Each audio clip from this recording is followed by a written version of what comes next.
You're listening to the AfterBuzz TV network, now the largest new media platform on the web, and your #1 source for after-show entertainment. Very good, Keith. Johnson.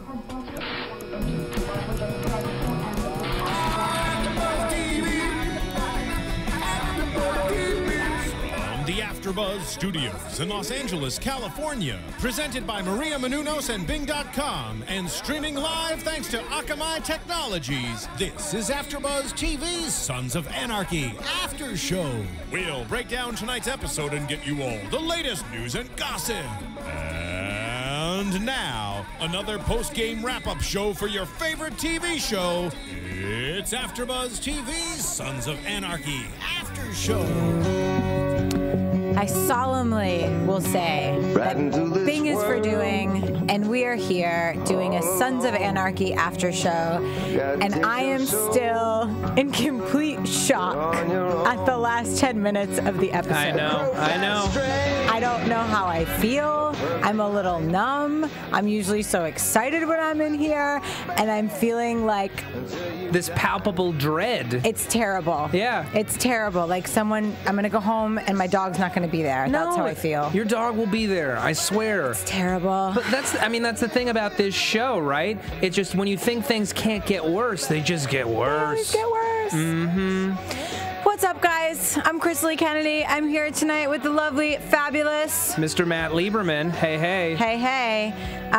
This is our second show together tonight. How do you feel about that? I feel great about that. Woohoo!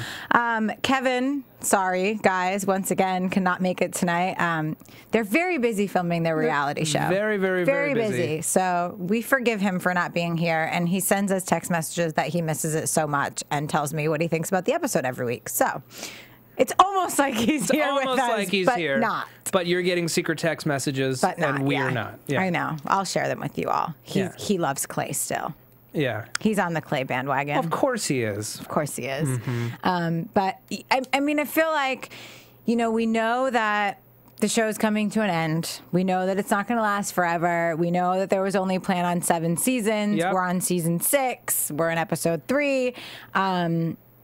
I mean, it's not going to be the Hollywood ending of everyone gets away with it and lives happily ever after. Nope. We're watching the charter collapse before our eyes. Totally. And I love that television shows do this. And I won't give any spoilers because some people may have not watched the Dexter finale yet, but very similar. Not what everybody wanted, but you know what? Was exactly what needed to happen. Like, I feel like this show is going to be the same thing. People are going to be devastated. Yeah. But I feel like I'm going to go out on a limb and say that this is going to have a better finale than Dexter. I actually Definitely going to have a better finale than Dexter. I actually thought the ending was perfect. I know that Sons will have a better finale. You are alone. I am not alone. Absolutely you alone. are alone. Not alone. Krisily is an island. I am not an island. There's a lot of people on my island. My Twitter feed was 100% agree, not 100%. Yeah. 80% agreeing with me. A lot of people not happy. I'd like to check those numbers. And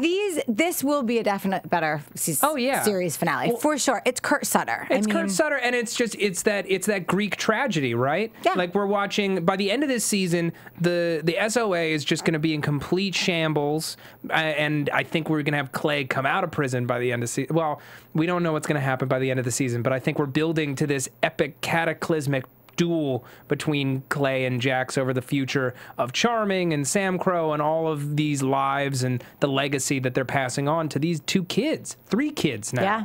Yeah. 3.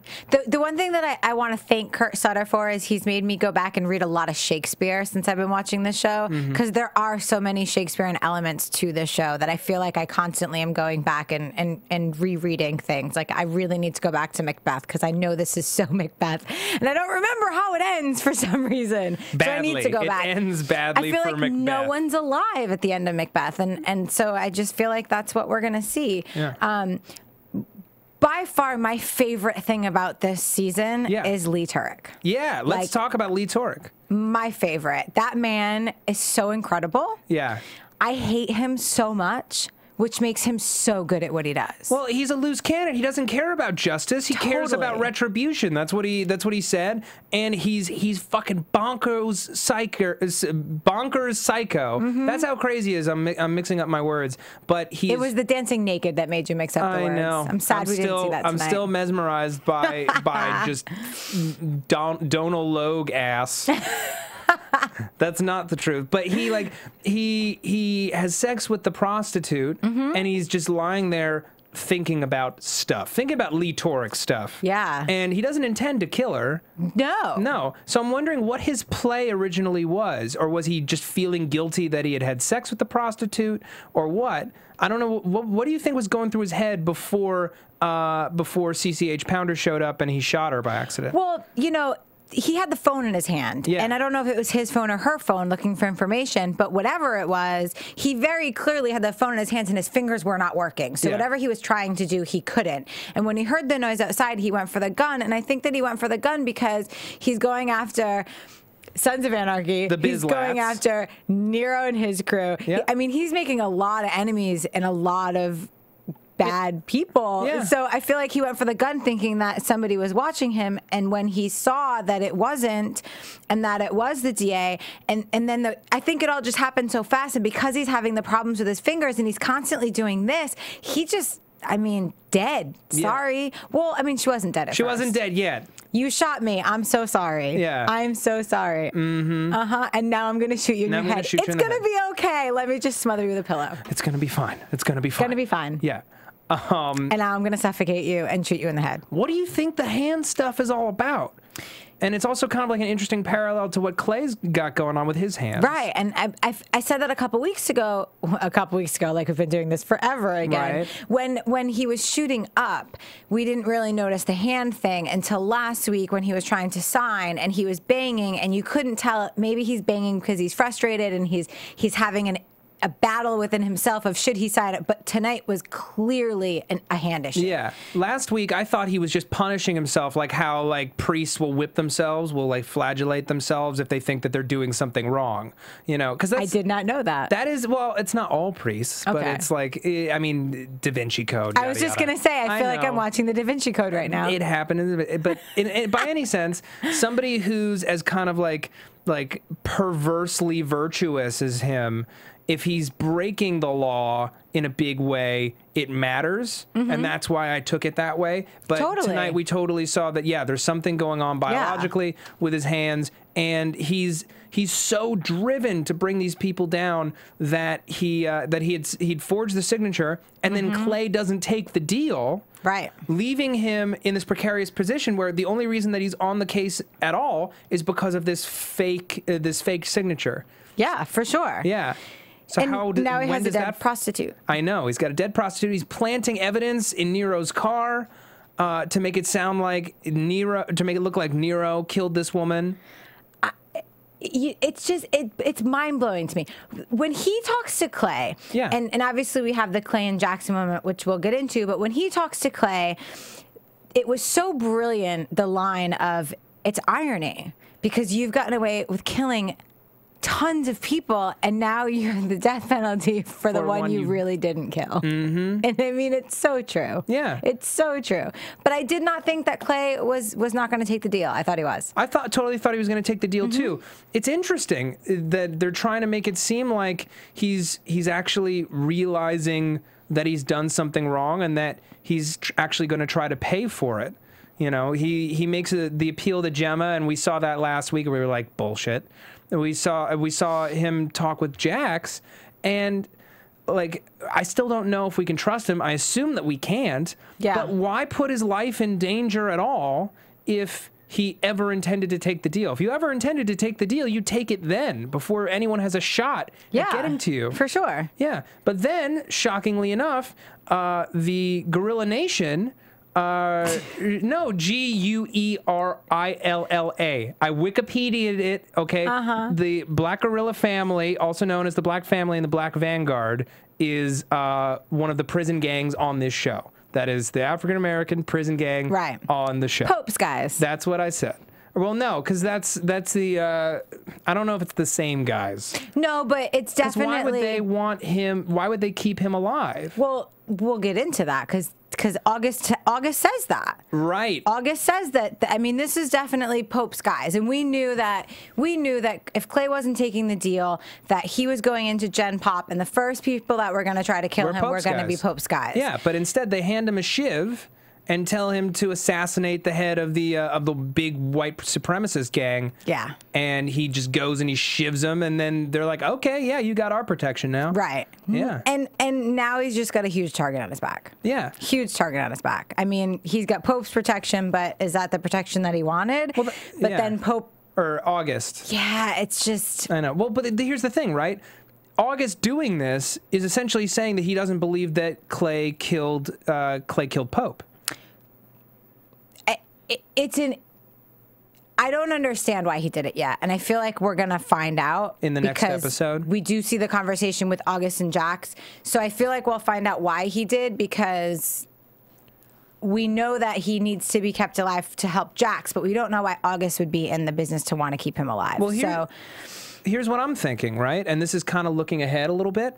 Is next week? So poor Tig is in August's clutches. Oh my God, I can't even talk about that yet. I know. We can't go there yet. I'm just saying. We can't go there yet. Okay. Because that's part of the Jack stuff. We can't go there yet. We'll come back to it. I need to be emotionally prepared for that moment. Krisily, you're gonna have to deal with it sometime. I might not. You don't know. I will force you. No. I'm sorry. It won't happen. It's for the good of the audience. No, it won't happen, but we'll get there. We'll get there. I do want to talk about Lee and Nero's boys. Okay, and the Bizlats, what's up? Like, really? With the blood and the bottle and the like, it was really? Gruesome. It was terrifying. Gruesome interrogation. He's trying to crack open this beer inside their mouths, popping out teeth, like just grinding it around. And but then look, it's twist off. It's a twist off. I know, that was so like darkly funny. And I'm gonna drink it covered in blood. He's such a dick. He's like, it's delicious, so good. It's mind-blowing, his character. Like, to think of that character and the many different facets to him, how he can go with Patterson, the DA, and have these intelligent conversations where you know he's good at what he does, and he's this business guy, and then he's dancing naked in front of a mirror, and now he's busting these guys' teeth after he just killed a prostitute. Yeah. He's mind-blowing to me. But, like, you look at this guy psychologically, right? He's an addict. He's an addict, not just to drugs, but I think to vengeance, to the thrill of the chase. For sure. You know, if he's not hunting criminals, what is he doing? You know, and his badge was taken away from him. We don't know why he retired. I think it's a combination of the drugs and, you know, the fact that he used excessive force too many times. Maybe he bent the rules one too many times, even though he had such a high arrest record, such a high clearance rate. I think that this guy... Or the hands. Or his hands made him not capable of holding a weapon and being in that position anymore. Making him even angrier. Yeah. Like, that's the thing. If he's not riding this wave of rage, he doesn't know what to do with himself. For sure. Yeah. So I think, you know, when I saw him pulling the hair out and cutting, I had a weird Tig moment where I thought he was going to have sex with a dead body. Totally thought that was coming. Really? Yeah, Lee totally seems like that kind of guy. No, he wouldn't fuck a dead body. I mean, really? He wouldn't dancing naked against himself on the mirror? That's completely different. I don't know. Any man will tell you that every once in a while you have to dance naked against a mirror. This is what men do. I want to hear in the comments this week if every man is going to agree with that man over there in the orange shirt, okay? You know that I'm kidding. I love it. Yeah. So when he goes to set up Nero, I think we can all agree on the fact that he's setting up Nero because it's just another person he's going to try to get to turn on the club, correct? Totally. Like just another person. Well, no, it's not just that. He's realizing that what leverage he does have is a forgery. Like, the moment that Clay gets killed or that someone finds out that Clay didn't actually sign that piece of paper, he's back to square one. If he frames Nero, it gives the DA and the police more of an impetus to go into the Bizlats and their connection with the Sons. Hate it. Yeah, it's disgusting. Hate it. But because he's connected with the Sons in Diosa, and this is a Diosa girl, the Sons will be investigated based on this. We also saw Bobby tonight. Yes, we did. Riding to Reno. Starting his Nomad chapter. Yeah, which, you know, what I was really surprised, and I like to, I don't know how I'm going to word this where it's going to sound right, so I'm just going to go with it. Go with it, Krisily. I like to understand and know the biker community. Mm-hmm. And the one thing that I will say is there is no way in hell in real life those two guys, West and Martel or Martez, would have that quickly said yes to Bobby and going against Jax. Oh, totally. Never happened in the real world. Never happened. And that's one of the first things that I can say in a couple seasons that they've done that's completely unbelievable in real world. But that's the thing that's completely unbelievable in the real world? Yeah. With all the crazy stunts and explosions and deaths and betrayals and pee-pee in the bathtub and the drowning. That's the first unbelievable thing. Listen, I've read a lot of books. Okay. I've seen a lot of stuff. Okay. I'm just saying, in this world, some of this stuff is, I mean, it's no... And it's no secret to anyone that's watched the show or been a fan from the beginning. They've always had people on set that live this life for authenticity. So and that's never been a secret. And they've talked about it many times. Sonny Barger, the creator of Sons of Anarchy, of the Hell's Angels, has been on the show more than once as a prison mate of Otto. Thank you, because I was going to say Kurt Sutter. So I mean that's no secret. So I always like to see when they do things because they are so authentic for the most part. And that was, of course, the one thing that bothered me was that would have never happened in the real world. They weren't like completely sold on the idea. They're excited by it, but they were definitely put off by the fact that Jax doesn't know. Yeah. But I don't know. He has to tell him at some point, doesn't he? Doesn't he? Yes, he does. Yeah. But will he? No. Yeah, he will. I don't think so. Well, that's the thing, right? Is like Jax won't call him. He won't call Jax. It's this like Berlin Wall is up.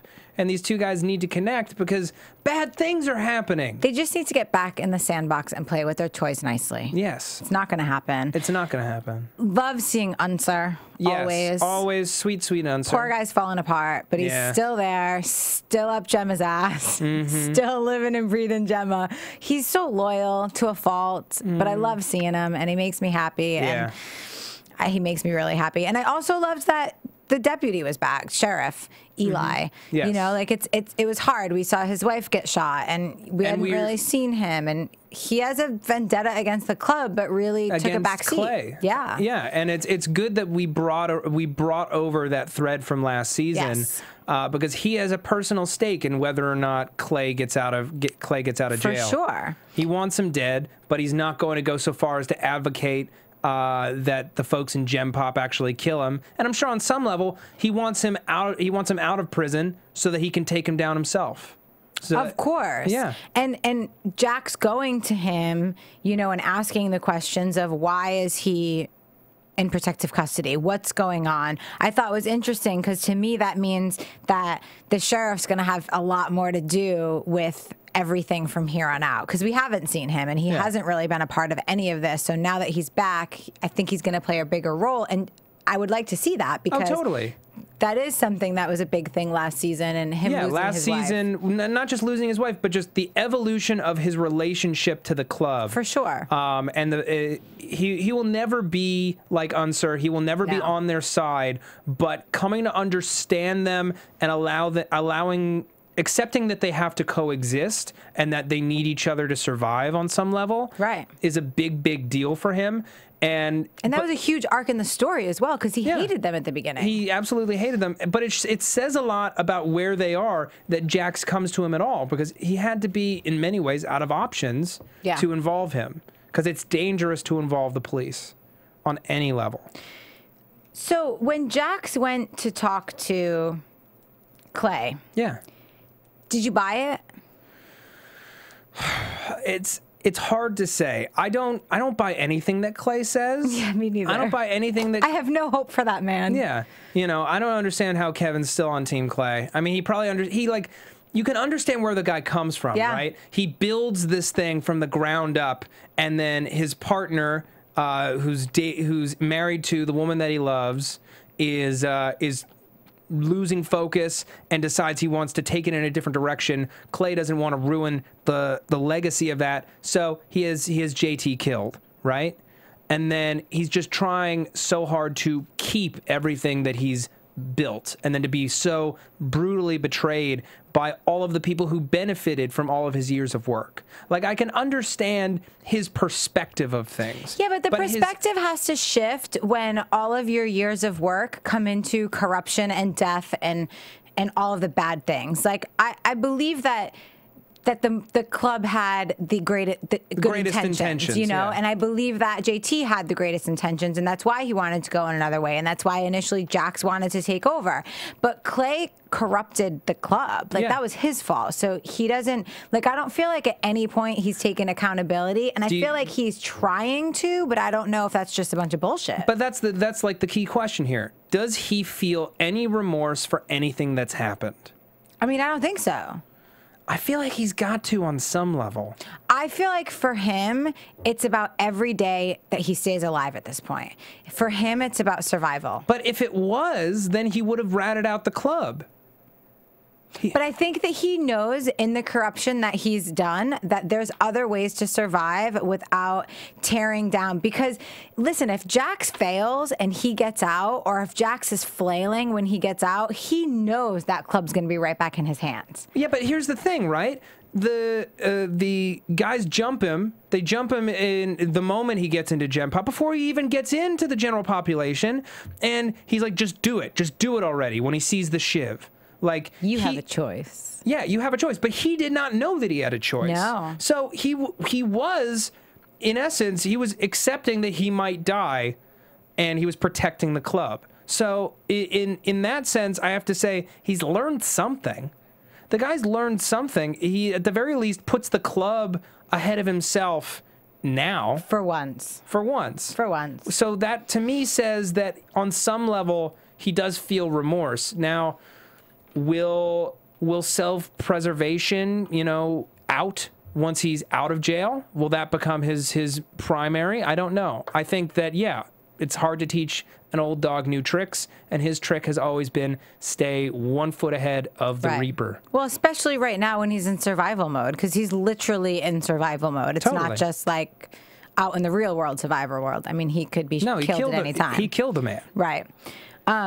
I also have to say, it was the saddest thing in the world for me to see the table tonight.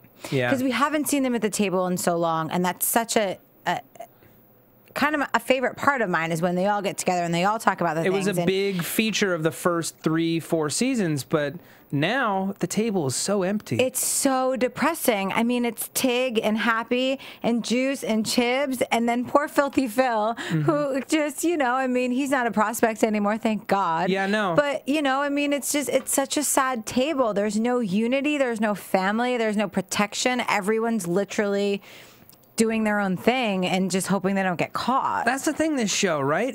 You never get any joy. It's just the grim gets grimmer.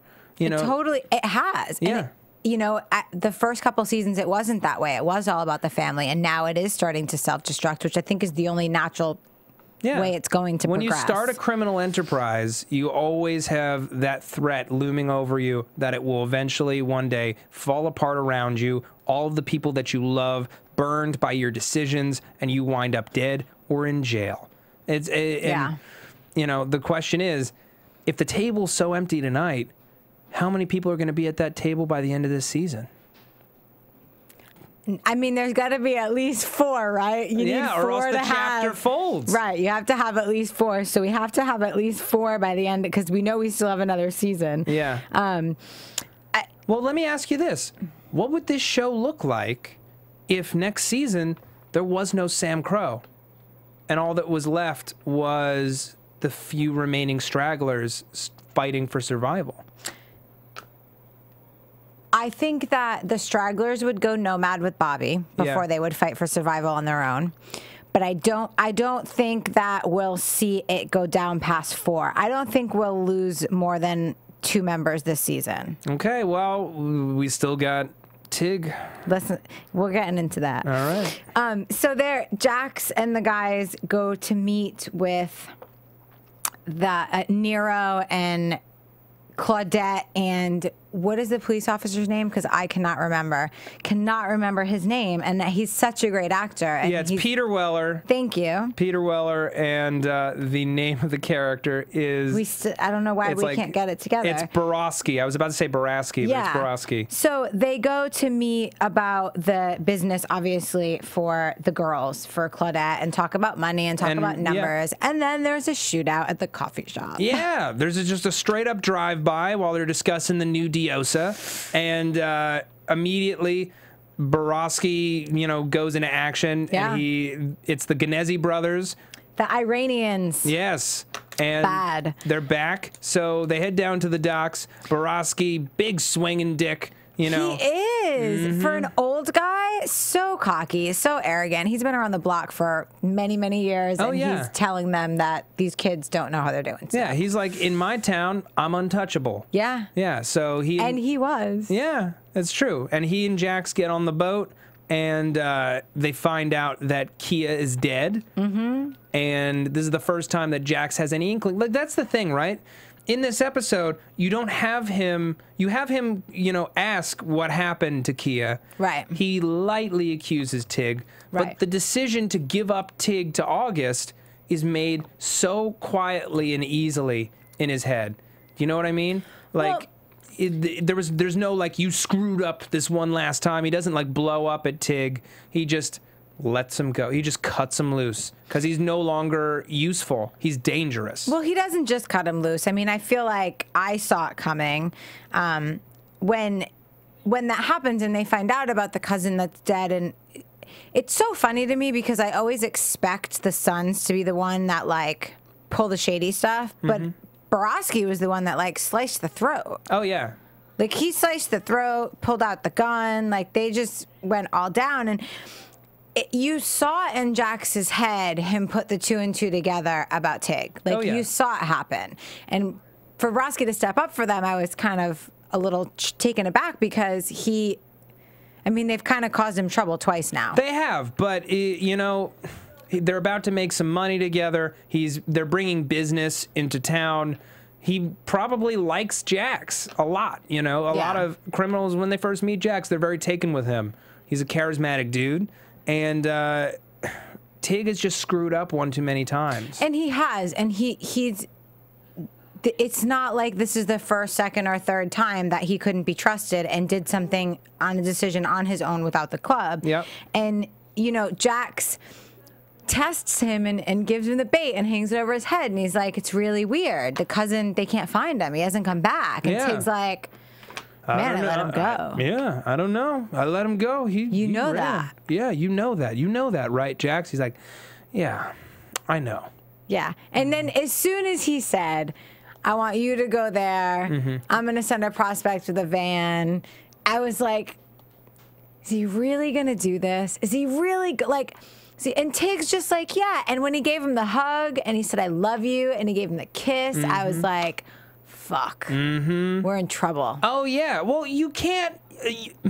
if you're already running a criminal enterprise that is, under serious duress, serious effing threats, you can't have a guy that you can't trust. You can't. And the dude is just beyond saving. But where is this series without Tig? The series is continuing next week on FX, and we'll be fine.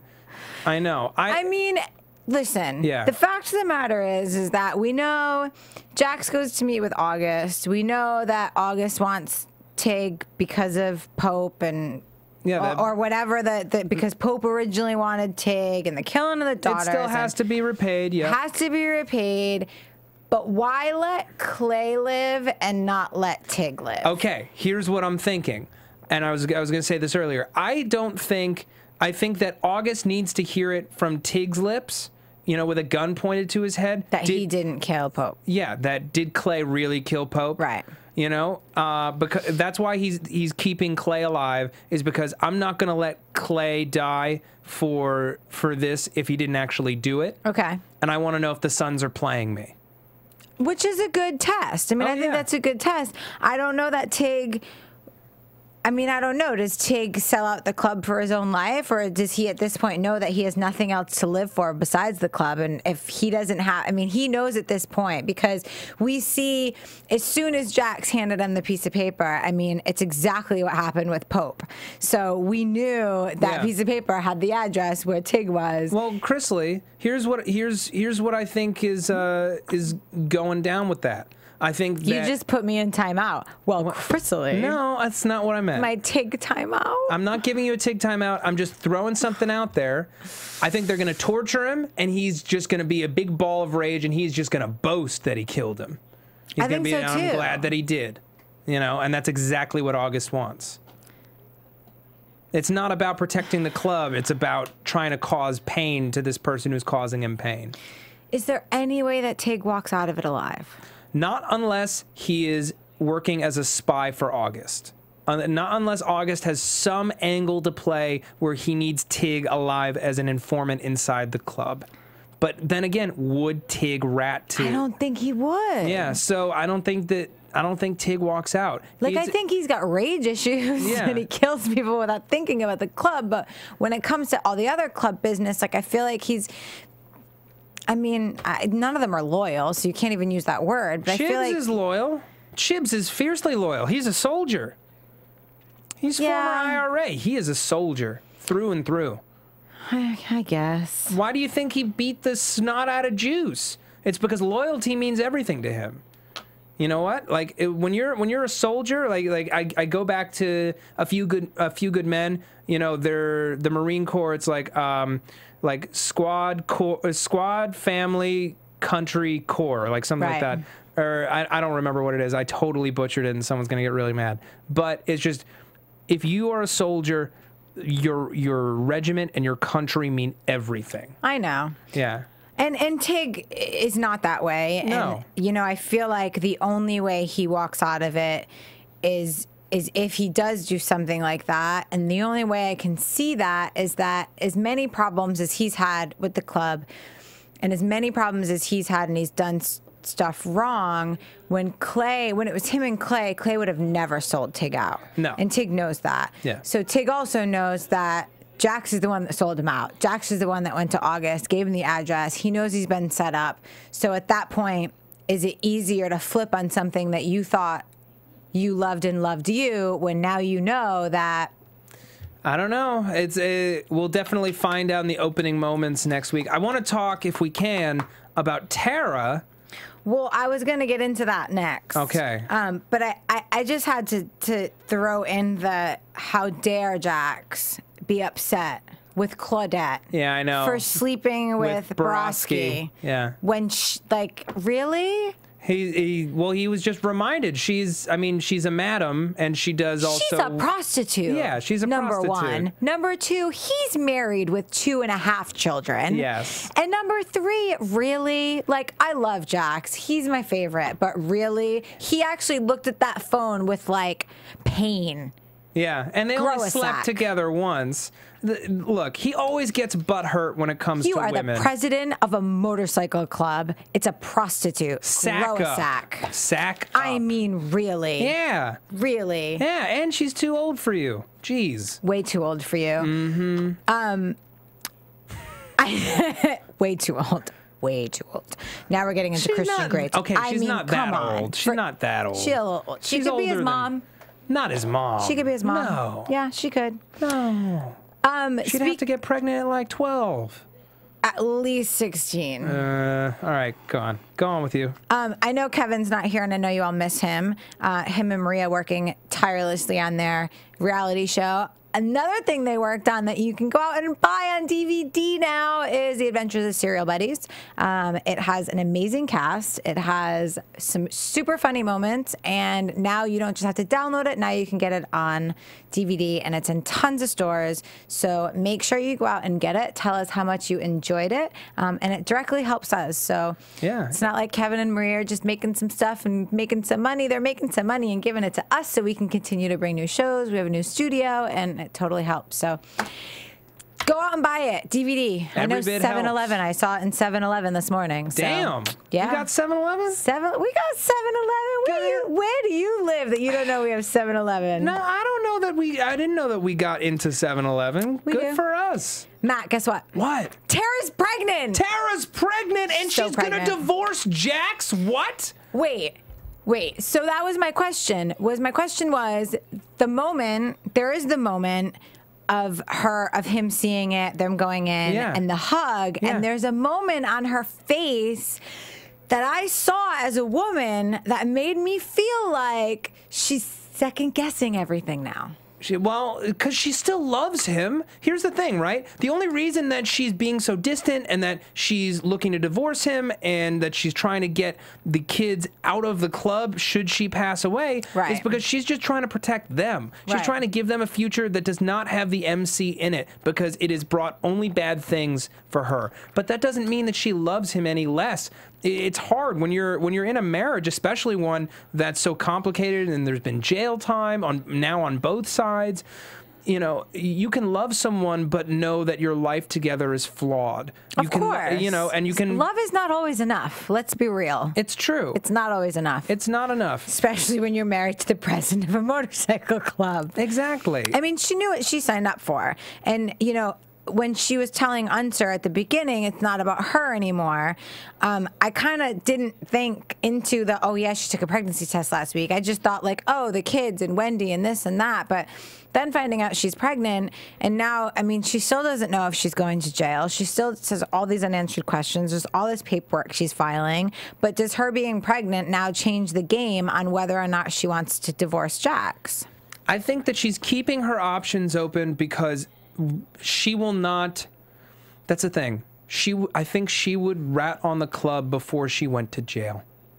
I think that's what the pads are for. They're her insurance policy. She's giving everything she knows to Lowen so that if the time comes and she loses her trial, that well, the pads were to show that Jax was an unfit father.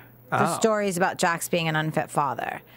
You don't think that on some level she might give it all to Torek if it meant that she stayed out of jail? I don't know. I don't know that she would sell them out before she would. I don't know. I mean, what would you do for your kids?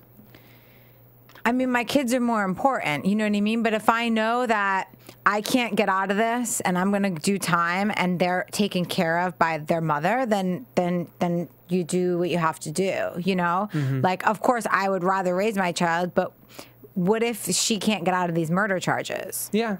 You know what I mean? We don't know. And ratting out the club is only going to get her killed. So do you do time in prison or do you get killed by your own? Well, if you're in WITSEC, there's a chance that you might escape. They find you. Yeah. This is Sons of Anarchy. They find you. They find you. Laughed out loud when she said, I'm doing things the gem away in prison. Yeah. Literally laughed out loud. I know. She's Loved making it. friends the gem away. Which, Yeah. oh, my God. I still think about that prison beatdown that she served up. That was like It was so brutal. so unexpected, so totally brutal. She's just got a well of feeling that And- she's trying to purge. Her character has become one of my favorites, and I hated her character the first couple seasons. Yeah. Like, I despised her. I used to get annoyed with her. I used to think she was whiny and annoying, and you can't be in the motorcycle club. Like, that's what you fell in love with. You fell in love with that bad boy. You fell in love with that guy who wanted to do better, and it's going to get really freaking hard before it's going to get better. And if you can't take the heat, get out of the goddamn kitchen. True. Like, that's it.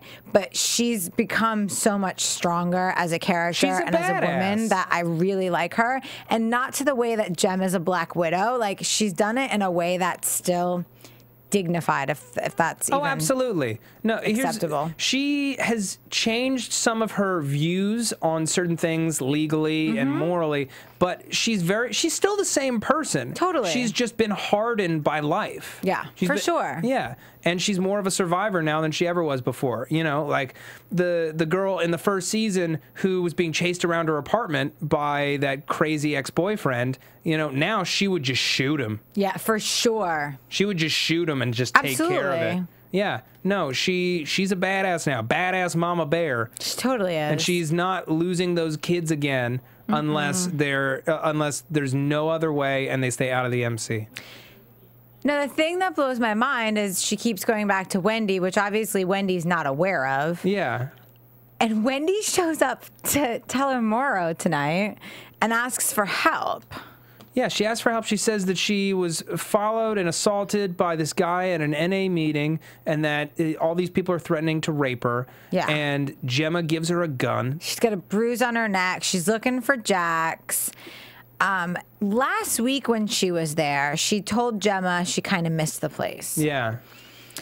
So we see her get the gun. We see her looking. She looks great, by the way. She looks fantastic. Amazing. Yeah. I mean, she looks absolutely stunning, beautiful. We haven't seen her in a while. You know, she looks healthy. Being off the drugs has been good for her. It has, and in real life, I mean, she looks great because she's battled with a lot of things in her life and in her career, and she looks absolutely fantastic. So I'm so happy that she's back. But you're so happy? I'm not happy. I am. She's a troublemaker. Totally, but it brings it puts a new wrench in the plan because she went out of her way to go to Telemoro with a bruise on her neck, looking for Jax's help, kind of talking to Gemma and being in that role of, I need protection. She gets a gun from Gemma, but what is her ulterior motive? That's what we don't know yet because the bruise is fake. Totally fake. Totally fake. So she originally, what she really wanted was guys. She wanted people watching her, protecting her. The question is from what? I think that there actually may be a real threat. It's just not the same one. Do you know what I mean? Like she was looking for a reason for club members to stay around her, to be involved with them again. But it may also be that there is a real threat. She's just getting club protection. And she was like, there's no other way if there's no evidence. So I think that it's one of two things. I think she's trying to get back to Jax. Mm-hmm. After all this time, though, and after what he did last season? Or okay, she's trying to give Tara a reason not to make her the Guardian. The Guardian, because she said she didn't want it. Because she can't handle it. She's afraid that it will make her sobriety go away. She can't handle it. And I think that she's trying to give Tara a reason not to give her custody. Because I think that between her not wanting it, because of the sobriety, I also think that means Jem is in her life. That means the club's in her life. And I think that she just wants to be away. And she's willing to walk away from her children to keep her life clean of them. Yeah. No, it's way too big of a stressor for her. You know, like any recovering addict, sobriety is the most important thing. You don't want to go through any huge life changes. And, you know, like, the kids have turned out all right, even though they're in the club life. Tara, as a mother figure, having Tara and Gemma in their lives, they're turning out to be good kids, you know. So she probably doesn't want to be the person to mess that up. For sure. Also, or her own life. Yeah. You know, there's a lot of fear there. And, you know, Abel's her kid, but Thomas isn't. Right. Why does she want, what would she want with Thomas? Well, I mean, the same way that Tara took on Abel. But she's raised Abel since he was a baby. For sure. Yeah. But Tara saying, I mean, what is she going to do? Split the kids up? She's not going to split the kids up. She wants them to be together. Yeah. So I feel like she's giving her a reason. But weird, we didn't see much of Nero tonight. I mean, we saw him in church and here and there, and making out with Gemma. Yeah, and going over late at night to party. Not too much else with Nero this week. No, but he had a big week last week, and I'm sure with the prostitute hair in his car, there's going to be... Now that he's being set up for stripper murder. Right. There's going to be plenty of Nero in the future. And so we love sad. Jimmy Smits. We love Jimmy Smits. His beard is impeccable. He's impeccable. Yeah. I do feel like, well, I guess we can get into that in predictions. There's no big news and gossip this week for Sons of Anarchy. Nope. I looked into lots of stuff, so we can go right into predictions. Sweet. It's my favorite part of any after show. I mean, there's so much. Yeah. So, okay, so let's talk about... Am I going to cry next week? You are gonna... I don't want to make that kind of prediction because we don't know each other that well. I don't want to say something, you know, but Like, should I bring the candles? Bring the candles. Bring the candles, sad. the music, the tissues, the wine. Yeah. It'd be so sad. Like, I was almost in tears tonight, like screaming at the television. Matt came in at the end. I had to watch Alone this week, which was terrible. Matt came in at the end, and I was screaming. Very upset. No! At the television. I know. Well, let's talk about all the moving pieces, right? Before we talk about what we think will happen next week. So, the state of the case against the Suns, the DA wants to move on it, but she's hesitant. She's hesitant, but she moved forward. She brought Lee a new document to get Clay to sign. She thinks that this case is moving forward. She gave Torek a badge, so he's kind of under the protection of the law. He's official now. He's official. But if he goes rogue, she's not responsible. No, she's not responsible. He hasn't gone rogue yet. Yeah. So yeah, exactly. He's framed Nero for murder. He left the prostitute out in the open and called 911, and Eli found the girl. So that's going to happen next episode. We've got all of this family drama with Tara and this potential divorce, and the pregnancy. Does she keep the baby? Does she? Of course she does. Yeah? Yeah. Okay, she keeps the baby. The baby's in play. The question is, will she and Jax be able to reconnect, or will she leave him? Time will tell.